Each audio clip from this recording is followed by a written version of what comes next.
Je me présente, c'est Monsieur Cheikh Ba. Pape Cheikh Ba, on dit Pape Cheikh Ba. Ici à Guédiawaye, on dit Lalas. Parce que dama doon jouer 10 au football. Voilà, jouer nawetaan. Et puis ma jouer nawetaan ba pare ba jeexal ci nawetaan yi ci laa ñëw investir ci côté handball. J'ai vu une équipe de handball. J'ai vu une équipe de handball boo xam ne fii ñu ñëw jàpp ci léegi équipe handball boobu mi ngi en première division. Maintenant, il se trouve en première division maintenant. Il a même pris le championnat en 2016, championnat du Sénégal. Et bi ñu jógee foofu ñu créé une équipe de basket. Équipe basket bi aussi dem na ba première division. J'ai le championnat en 2014 en première division. Diso basket club. Am nañ aussi équipe handisport la fa ñuy basket. Am nañ aussi temps yële am na fitness bu ñu démarré woon fii aussi. Il y aura une équipe de karaté, une équipe de kung fu. Terrain bi nag daf ci domaine boo xam ne depuis des années yoo xam ne vraiment terrain bi baaxatul woon c'est plus praticable même pour les équipes de championnat première division et de deuxième mënutuñu woon recevoir fii parce que au niveau du fédération dañ ne woon terrain bi baaxatul homologué wu ñu too terrain bi toog nañ 7 ans yoo xam ne du ñu recevoir fii même première division bi bu ñu waree am match dañuy recevoir ba golf des fois am du bari mu nekkoon affaire la boo xam ne ci suwee koñ bi affaire bu leen metti man nag ak samay nit ñu topp ci di wër ki ñu ko defaral pendant des années plus de 10 ans ku nekk contacté nañu ku nekk ñëw na fi ne la koy defar y a eu que des promesses du may lim ay tur mais y a que des promesses depuis 15 ans promesse rek laay dundee ba cette année en 2020 ci laa trouvé Egims construction tey vraiment bu ma amee ku muy gërëm ñooñu laay gërëm ndax ñoom laa xam ñoom laa gis ñoom ñoo defaral sama terrain tel que le DG qui s'appelle Maïssa Sène kooku awma payam kooku dama koy ñaanal waa koñ bi di ko ñaanal parce que ku am attente pendant 15 ans nga xaar pour defaral sa terrain ba nga gis benn jëmm joo xam ne à 2020 ñëw na bu defar sa terrain te depuis bi ñu taxaw di defar terrain ba tey moom rek laay gis c'est le seul gisuma keneen ku dul moom moo fi ñëw nii tey jour accéléré job bi bien vrai que tey ñu ngi woon ci coronavirus mais yàlla dimbali nañu parce que yéene day mat moom yéene bi mu am yàlla moo ko mottali maanaam tey société yu bëri taxaw nañ ndax feebar bi ñu bëri liggéeyatuñu ñu ngi congé technique ndax feebar bi mais man yàlla may na ma maam ñaari maçon ba ñeent yoo xam ne vraiment c'est des bonnes volontés et puis jug pour jàppale ma parce que samay doom lañ samay rakk lañ ma leen expliqué ne leen booy ñun teel nañ ko war a job tegu ni ci baat mooy booy ngay gis ñuy liggéey bi il se casse la tête nuit et jour pour defar terrain bi mais nag terrain bi cause du terrain bi moom man daal ki ko defar nii te muy Maysa non ñun Géejawaay koñ bi ñu ngi koy gërëm di ko sant parce que keroog nekkuma fi woon il m'a trouvé ak Kaolack samay copains ñoo fi nekkoon ñoom Omar Laye ñoom Balde des dirigeants de l'handball des dirigeants du basket ñoom Aliou Diop man j'étais à Kaolack dama demoon jaale ji dëj mais de Kaolack lañ ma téléphoné xamal ma ne ma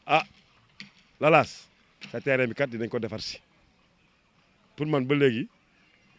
ya ma daan dig rek ñoo ñëwaat après ci laa woote fii kaay xamal ma ne ma sotti nañ sax suuf ci terrain bi kon bii moom c'est sûr que bii pas travaux yi dina démarrer ma quitté le lundi laa quitté Kaolack parce que travaux yi lundi la waroon départ fii lundi en mois de mars le lundi combien mars le 16 mars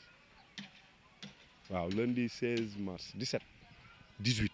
man laa démarré job bi le 18 mars la départ le 17 laa ñëw le 18 tel que yenn patron yi ñoom Omar ñoom kii ñoom yëpp ñëw bi ñëwee nag ci lañ laa xam ne nag lii dëgg feeñ na yàlla ñëw na en 2020 li ma doon suwee ñu doon am ñun bi ma ñëwee ba gis terrain bi ñu sotti ci suuf laa xam ne am na luy xeeñ le mardi ma ñëw affaire bi démarré ñu commencé gas pax yi ma ne waaw noonu ñu dañ ciy bëgg déggoo li ma la sànq nee naa la man bu ma amee ku may gërëm man personnellement j'ai pas froid aux yeux aw ma xaar ma yàlla kenn waaye tey maa ku may gërëm Maysa Sène laay gërëm ñëw sama koñ defaral ma sama terrain basket ëlbul ko defaral ma sama dispensaire fii ko wér ku feebar day di nga faju ji docteur bi dina mën a dëkk te ça fait des années ñu koy xaar mënuñu ko am un gars comme Maysa nag ñëw defaloo ñu lu mel ni amul lu ñu gërëm ko sant ko te di ko ñaanal yàlla ci barke weeru koor gi ca kaw ca kanam la jëm ak lépp lu ñuy mën a wax ci ginnaawam ci kanamam li muy def teew na nit ñi ci kanamu nit ñi la nit ñi gis nañ li muy def parce que y a trop de bruit mbir bu sottee bëri borom loolu olof yàgg na ko wax waaye lii Maysa la dispensaire bi Maysa la moom laa gis man Cheikh Ba ancien international sénégalais je suis ancien international sénégalais j'ai joué la GA joué naa Casa Sport joué naa Yego joué naa Silek joué naa compagnie sucrière kon du ma ko ndaw et j'ai été dans l'équipe nationale j'ai aussi 3 licences professionnelles Nice Guingamp Quimper plus nekk kon du ma kaw ci côté bi côté sport moo tax bi ma bàyyee sport laay dund moom laa nàmp moom laa jëriñaatal xale yi waaw j'ai des éléments yoo xam ne nag vraiment man moo fi nekkulee ñoom ñu ngi fi tel ay Aliou Diop ay Balde ay Omar Laye ñun daal on est satisfait kontaan nañ trop kàddu gu mujj gi daal li ma koy tëjee mooy maa ngi ñaan ci li ma gëm man ci kàttanu yàlla ak yonent bi ak barke Sëñ Touba barke Cheikh Ibra Fall Maysa ak équipe am Egims construction yàlla na dem kanam ca kaw a kaw a kaw a kaw a kaw lii mooy sama kàddu bu mujj kontaan nañ ci moom waa dëkk bi kontaan nañ ci Maysa kontaan nañ ci Maysa kooku je vais le répéter fii ak feneen fi ma woo moom laa wax parce que moom laa xam nit ki la jox bi borom ba nga nàmp moom nga xam kon Maysa la tey ñëpp jaar nañ fi nag du ma nekk fi di lim ay tour parce que mag laa mais ñëpp jaar nañ fi sama loxo bii ba ci ministre ba Matar Ba jaar na sama loxo ma téye ko ba fii mu ñëwoon jaale fii sama benn joueuse bu gaañoon bu nekkoon équipe nationale bi ma ñëwee di jaale ba jaale bi jeex dama ko téye ba ci loxo indi ko ba fii da ko ministre mu ne ko man lii moo ma ñor sama terrain bi parce que man depuis ma dëkk fii ba tey dama mës jox xale yi terrain bi c'est un trésor caché mais boobu xamuñu lan laay bëgg wax foofu fu ñu waxtaanee man leen terrain bi c'est un trésor caché te yàlla dina ñëw te bés bu yàlla ñëwee yi nga xam ne ma leen doon wax waaw yàlla ñëw en 2020 indil ma ku tudd Maysa Sène et puis il est prêt pour faire tout ngay xool tey feebar bi liggéey yu bëri téye na ko mais moom liggéey bi téyewu ko ci yàlla ànd ak moom gisa bi yàlla ànd tey yow non day dem Maysa yàlla ànd ak moom pourquoi parce que da ngay xool sama travaux fi mu toll te lii dafa gëm 1 mois et demi laa fi 2 mois def terrain bu toll nii def pourtour bu toll nii boo yaa ngi nii di liggéey ba léegi porte yaa ngi nii ñëw na tey installé nañ ko ñu leen di installé porte yi lan moo des grillage peinture tartan kon kay sama xel day dal man job bi bu demoon ba décembre sax kontaan na parce que dama ko ut pendant 10-15 ans kenn mënu ma ci dimbali man Pape Cheikh maay wax sama baat ci kaw kenn dimbaliwu ma ci kenn mënu ma ci dimbali ñi ma woo ñëpp dañ ma dig dinañ ñëw dinañ ko defar dinañ ko defar ba léegi ba Maysa accès nag Maysa ak bi mu accès daf ko defar moom ñëwul ak wax dafa ñëw ak jëf parce que kaw laa toll nekk jaal ñu woo ma téléphone ma ñëw gis mu sotti ma suuf ma ne déet pax yi commencé gasu ma ne déet miir bi commencé jóg kon kan la Maysa la c'est Maysa et je remercie Maysa avec son équipe xam mënu ma lim ñëm nag parce que miinu ma leen xaw ma seen tur yi Mor laa ci jot a xam Fadel Maysa Saliou 4x4 bu noir bi ah ñoom ñëpp rek parce que lim da ngay juum ndax ku bëgg wax lu baax boo limee da ngay juum Sandé la surtout Sandé la Maysa les 2 têtes neex nañ ma trop yàlla na leen yàlla may xéewal bu dul dakk ci barke weeru koor gi ñu génn 2020 man mii Baye Fall laa mais Baye Fall buy woor di julli di joxe ndogu waaw man li may def man dama ci dëggu parce que xaw ma luy tricher tey nag da nga ñëw ci koñ bi daje ki nga xam ne mooy magum koñ bi man maay magum ñëpp maay seen kilifa maay chef de chantier moo tax bi ñëwee pour defal leen ma ne Maysa waaw ma ne ko chantier bi dégg naa da nga am gardien guddi mu ne waaw société bi dafa am gardien ma ne kon moom naa doon gardien bëccëg bi parce que sama travaux la yaa ma koy defaral maa koy surveiller sama bopp kenn du ma ko xoolal puso du fi damm ouvrier du la yàpp brique du fi réer ba chantier bi jeex bu doon chantier 10 ans puso du fi damm te looloo tax ma taxaw tey ci chantier bi nekk étant chef de chantier international sénégalais un doomu Jeanne d'Arc de Dakar waaw sama équipe boobu nag ma bëgg ni may sa suqalee chantier bii maa ngi ñaan yàlla sama Jeanne d'Arc de Dakar boobu suqaliku ndax man moom laa am sama biir deret. coach Alioune Diop entraîneur de basket à Disso xanaa am ci mbégte parce que lu ñu yàggoon août la depuis des années mais ren la ko yàlla dogal ñu am entreprise bu ñëw fii defaral ñu ko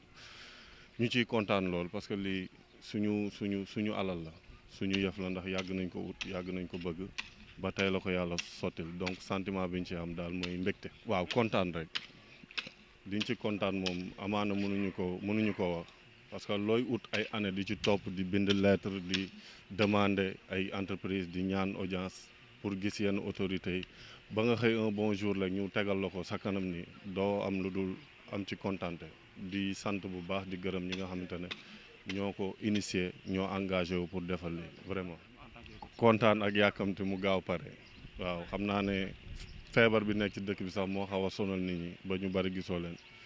kon tous les jours dañ leen fi doon gis ñu ñëw taxaw parce que ñëpp instant yàkkamte nañ mu pare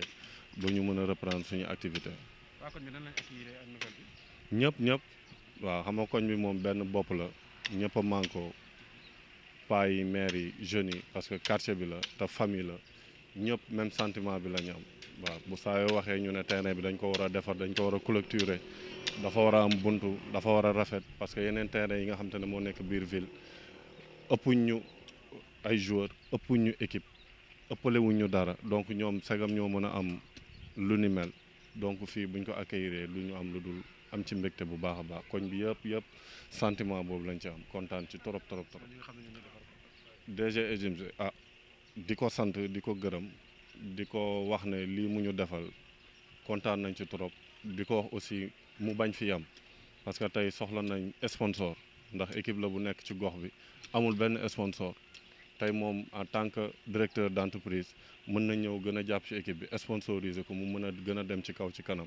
ndax équipe bi mës na nekk première division yéegoon na première division en 2012 mais manque moyen moo tax mu wàccaat